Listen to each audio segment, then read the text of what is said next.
Hello, and welcome to another edition of the Bill of Rights Institute's Primary Source Close Reads. My name is Kirk Higgins, and I am fortunate enough today to be joined by my colleague, Laura Vilk. Hi, everybody. So, Laura, I've coaxed you out from behind your computer where you talk with our teacher council quite a bit and our entire teacher network because A, I always love talking to you, and B, I just wanted to give everybody a chance to find out a little bit more about what you do for the Institute. So by way of introduction, can you just tell us a little bit what you do to support the work of the Institute? Yeah, absolutely. So in my role as Director of Educator Engagement, I am really involved with everything that our organization does that supports teachers. So that is from the very beginning where we might meet you at a conference or at a seminar that we're putting on with our professional development team. I also, as Kirk mentioned, oversee our teacher council and any of our new initiatives, which right now is included. We're including our badging and our micro-credentialing in that. So anything that the Bill of Rights Institute is putting in front of teachers, I probably have a hand in the putting in front of in some way. So I love my job. I get to interact with so many great and really fascinating teachers on a week-to-week basis. And I get to highlight all the great work that the rest of our organization does day to day. Yeah, and I'm grateful for all the work that you do, Laura. And yeah, for those who don't know, who may just tune in on YouTube, we do professional development programs throughout the country. We do online professional development now and sort of doing more and more of that, in addition to producing curricular resources and all kinds of stuff. So if you're looking for more information, reaching out to Laura is a great way to get it. So, and Laura, today, I speaking of engaging, I wanted to get you on here because I know that you also working at the Bill of Rights Institute's Hard Not To love history and love talking about constitutional principles and documents and things.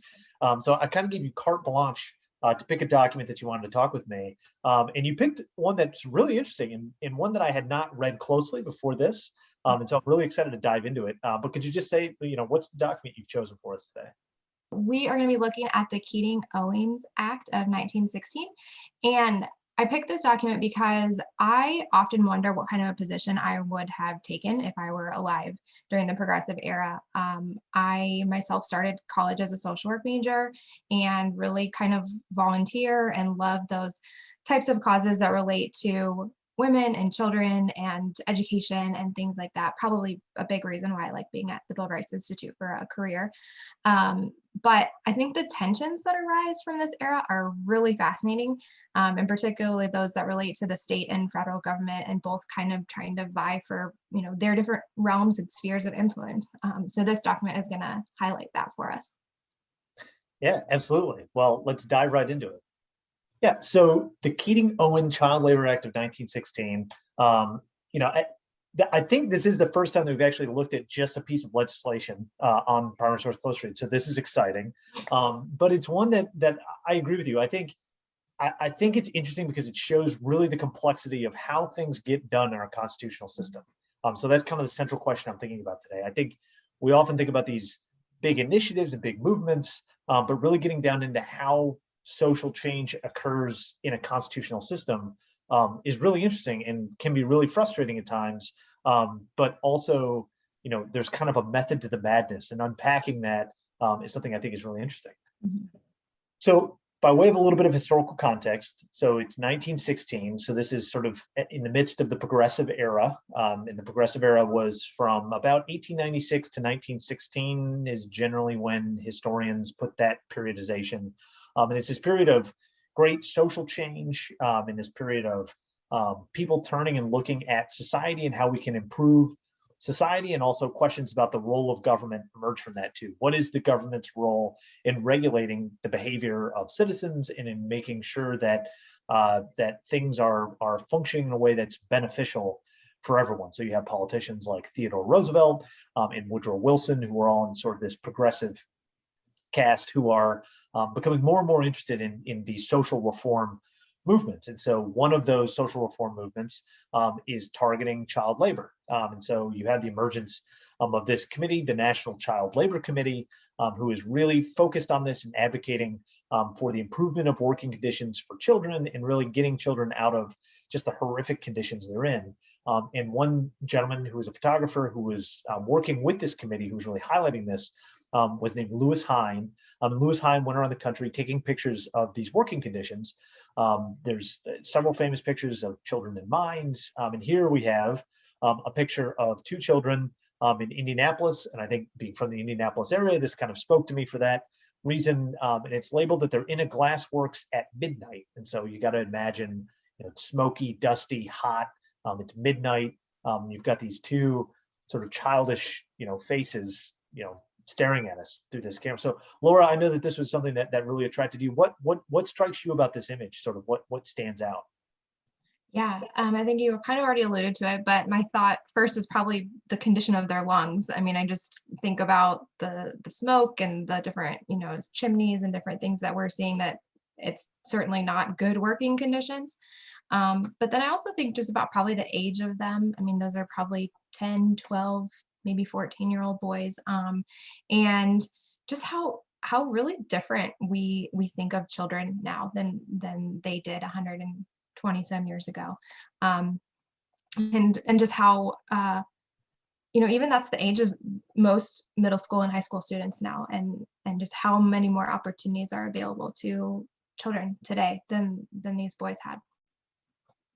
Yeah, absolutely. And it's really striking seeing, I mean, they are very clearly children in this image. I mean, and it's 1908, the world has become more industrialized, and seeing these children, as society is kind of having this conversation about what do we do, how do we change, and adapt to these conditions. I think, this is a powerful example of how sort of that change begins to emerge. And so we have the Keating-Owen Act, right? So we have two gentlemen. We have Edward Keating, who is a member of the House of Representatives from Colorado. And we have Robert Latham Owen, who is a senator from Oklahoma. And as often happens, this bill was introduced sort of at the same time by a member of the House and a member of the Senate. And so then we get from that the Owen-Keating Act. And so let's dive in and take a look at what it had to say.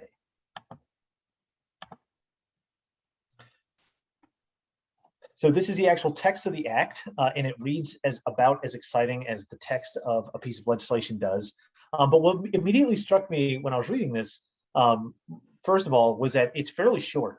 So we do only look at excerpts here, but compared to today's standards, this bill is only like 2 pages long. I mean, it's really short, and it's also very explicit about what it does. And so I think, that it says directly up front, to prevent interstate commerce in the products of child labor and for other purposes. They get right at it. But what stood out to you, Laura? Especially, this is sort of the beginning of the act. Was there anything in this language that really jumped out to you? Yeah, so I think, I agree, certainly it's really explicit. There's a little bit of repetition as it goes through, but really this first paragraph, you're seeing essentially the crux of their argument, that they are wanting to prevent goods from traveling across state lines that are produced where there are children between the ages of 14 and 16 working in conditions on those goods. And I think it's pretty easy to read. And I like that the whole act is only 6 sections, so you certainly could read the whole thing and understand it, like you said, as opposed to some of the modern legislation that we see. Yeah, no, absolutely. And two, so within that, being the Bill of Rights Institute, we're always thinking about the constitutional mechanisms for how these bills get passed. It's pretty clear where they think their authority lies. And so there's this sort of implicit argument about why they have the authority to do this. And first, I think that's interesting. We can sometimes take it for granted when we're thinking about laws and legislation that, oh yeah, this is what Congress does, it makes laws. But the fact that here there's this very clear reason, not only why they're doing it, so we have this, to prevent interstate commerce of products and labor, but then they go into that, no producer, manufacturer, or dealer shall ship or deliver for shipment in interstate or foreign commerce any article or commodity of the product of any mine or quarry situated in the United States, and on and on and on it goes. But it says all of this, and in detailing out all of these different things, it's really trying to delineate where their authority is and why it is that they're doing this, and what is now going to be prohibited by this law. Yeah. And I think contextually, I think what we're looking at too is the Department of Labor is established in 1913, and this is probably one of their first sort of, times that they're trying to exercise their power and start to figure out what that office is going to oversee. So certainly, they're trying to lay that out, kind of like the job description for the individual, and look further on in this act, it's going into, the Secretary of Labor and his designees can go in and inspect. And I think they're really trying to, carve out what that looks like for that position. Yeah, absolutely. And here too, they're saying they're giving that stipulation of the ages that will be enforced on this, right? So this is where you see the 14, between the ages of 14 and 16, like that's in here, they're starting to say like, yeah, you can begin working them, but it's going to be a little bit limited capacity. But again, like you were saying earlier, thinking about like what it means to be a child in this period, I think is really interesting. And then again, on a broader context, we're already assuming here, so this is a piece of federal legislation. So we've already taken the assumption that, look, it's the federal government that needs to intervene here, or at least that's the position of Keating-Owen. We'll get into that a little bit more in a minute. But it's interesting that they're implicitly, again, arguing this is a problem. This is how we're going to solve it because we have this ability to regulate interstate commerce. And now here are the rules for doing so. Yeah. And I think really essentially what they're trying to do here is they're trying to start to protect children as a different class, and get into that kind of, there's something different about a child that is in the age under 16 that we want to separate from the rest of society. And they don't go very far in this particular piece of legislation, but we know that progressives often try to use legislation to do that, to accomplish their means. And so I think this is sort of the beginning of what we're starting to understand as kind of modern childhood, and getting children more freedom to have to do things that are safe and appropriate for their age group. Yeah, absolutely. And so moving on, and we're already to the end of the document here, but and I've just pulled a couple of sections because I thought that they were interesting. So, and you had mentioned section 2 a little earlier, which is, okay, so we have this bill, what does that actually mean? Because you can make any declaration you want, but how are we going to enforce it? And here they pretty clearly delineate that it's the executive branch through the Attorney General and the Secretary of Commerce and the Secretary of Labor that are going to enforce this law. And in section 6, I think it's interesting because we're looking at that not only are they wanting to say that a person cannot do this, but they're struggling with, you've had all the trusts come up and corporations and everything else. So it's alluding to sort of a larger argument that is occurring in the nation at this time, which I think is an interesting contextual point. But then also that it's important that they're able to hold accountable these larger organizations that are going to be, potentially employing children in these capacities. Yeah, exactly. So we're seeing that, like you said, in section 6, when they're defining person as not only an individual, but also a corporation. And if you read further up in the act, it's talking about the Secretary of Labor and any person designated by him, which is certainly the individual context. But then they're also using person as far as the actual entities that are employing the children or the labor force. So yeah, absolutely. We're seeing that borne out within the document. And I think you alluded to it, but it certainly is an example of where Congress is then delegating authority to another branch to actually enforce this. So I think we're starting to see the progressive way in this document, and it's probably one of the earlier examples that we have of that. And I like that. Yeah, that's really interesting, and I was going to touch on that too, because you're seeing here the changing functioning of government. So if government's role was before pretty tightly constrained, now if it's going to be taking on these larger societal issues, again, we're thinking at the federal level. It's important to distinguish between what the states are doing, what the federal government's doing. At the federal level, there's now needing to, in order to wrap its arms around, it's not as though the Secretary of Labor can go to every mill and mine and plant in the nation to enforce this kind of thing. So if that is going to happen, they're going to need designees that are going to be enforcing this. And so I think within that is you're seeing the growth of the sort of the administrative state that comes out of the progressive era, right? Yeah, and Kirk, the other thing I think we want to just be mindful of is how the progressive really viewed the state. And I think this is one of those circumstances when there is no real state provision in this. And we certainly see just sort of that move right to the federal government. And I think, again, we're not going to answer this right now, but one of the questions I think that is really just fascinating to explore is, do these really big problems need big solutions? And would there have been a way to get around some of these really horrific conditions without having federal intervention? And certainly history has not written it that way. And so we've seen really the progression of this, through courts, and I know we're going to talk about that in just a second, but through court cases and additional legislation that has led us to where we are in the 21st century.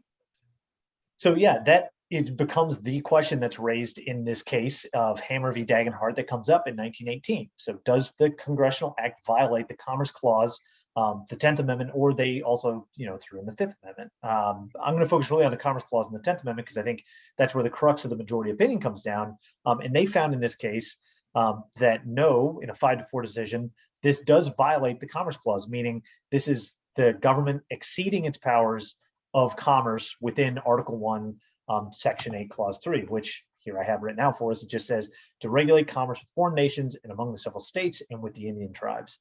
And what they essentially said was, look, this is now regulating in the production because of this, and I'll talk about that more in a second, but because it's regulating that production, it's exceeding this power to regulate interstate commerce. And of course, the 10th Amendment was the other thing they drew on, and they said that the powers not delegated to the United States nor prohibited by it to the states are reserved to the states respectively or to the people. And so in the case, this also comes up. So the majority opinion was written by Justice William R. Day, and he said exactly that. He said, look, this is regulating production, not commerce. And so because it is forcing individual companies to change how they produce materials, it exceeds congressional power to regulate that. And he said that in his opinion, he actually says that it's expressly reserved to the states, which is not in the amendment itself. But he says, like, look, because this production piece isn't given in the Constitution expressly, it then belongs to the states, which would become a piece of contention later on, and pretty powerfully so. In Oliver Wendell Holmes Jr.'s dissent, he brings this up, and he says, look, they're regulating interstate commerce. It says interstate commerce. Just because it happens to affect the production doesn't matter. The reality is that they're only regulating that they're selling it back and forth. And so then that's within the bounds of the federal government's power. Whether we want it to be or not doesn't matter because that's what it says. And then he has this really powerful line that, Oliver Wendell Holmes Jr. is very good at bringing out. He says, but if there is any matter upon which civilized countries have agreed, it is the evil of premature and excessive child labor, which I think is really tremendous. So, of course, this all becomes constitutional law until the Fair Labor and Standards Act of 1938, which reverses all of this, and then brings about, actually starting to begin to get rid of child labor in the country. But anyway, that was a lot of me talking, Laura. Going back to our central question of sort of, wow, this really shows the complexity of constitutional issues. I guess, again, just touching on like what spoke to you about this particular document, and also what is it about this mess that's really interesting to you in moving towards what I think we'll all agree is a good goal of getting children out of hazardous, situations in factories. Yeah, absolutely. I mean, I think we touched on it in the beginning, but I think what it highlights is that it takes time and that it takes multiple administrations and multiple actors to get things done. I mean, I think we see that and we know that when we think about civil rights and women's suffrage and things of that nature. But even in relatively smaller instances like this, I think we see, we're more than 20 years removed between the Keating-Owen Act and then the Fair Labor Standards Act. And there's the Hammers court case in the middle and multiple ones too that are all kind of changing the societal impressions of what's happening here. And so I like that. It's just another example that we can draw on of how social change does take time and, again, involves multiple actors. Yeah, and I think touching on, again, we talk a lot about constitutional principles here. So here we have federalism. Is it the role of the states to figure out how to regulate? child labor within their own states and communities, or does the federal government need to step in because there needs to be some kind of national standard, or simply that the states aren't doing enough to protect the welfare of children? And then you have opening up a whole nother series of cases, which does come out, which you alluded to, which is, okay, well, now you're defining children separately. What then does that mean? What rights do parents have versus children? Which again, opens up a lot of interesting conversations that society wrestles with and tries to break apart. And then you have this idea of commerce. I mean, what does it mean when the government can regulate something that then has an impact on something else? There's numerous court cases that begin to articulate what that means. And it's interesting. And it all comes again over something that is, we would all agree with Oliver Wendell Holmes' statement, like, it is evil to, have children in these factories who are struggling. And even out of that too, there's questions about income inequality. And a lot of these children are working to help support their families. And so are you then denying the ability for those children to make a wage to support their family? And if so, I mean, the complexity goes on and on. And I think that's what's interesting about it. And I'm really glad that you chose to look at this piece, because I think it looks at a lot of those nuances and complexities in a really interesting way. Yeah, absolutely. Thanks for having me on, Kirk. I've really enjoyed looking at this document with you and talking about this sort of little known part of our history as a country. Absolutely. And with that, I'll thank all of you for tuning in as well. Please be sure to like and subscribe if you like this content. We're producing all kinds of videos this summer, including our Scholar Talk series, which is looking at the powers of the executive in the Cold War, which is really interesting. We're also doing new British from the Past videos. And then coming into the fall, we're going to be ramping up with even more videos and more content. So like and subscribe so you can find out all about that. And check out all of our other things we've got going on all of our social media channels, whether it's Facebook or Twitter or Instagram. You can find us anywhere. So until next time, Laura, thank you again for joining me. Thank you. And we'll see you all next time.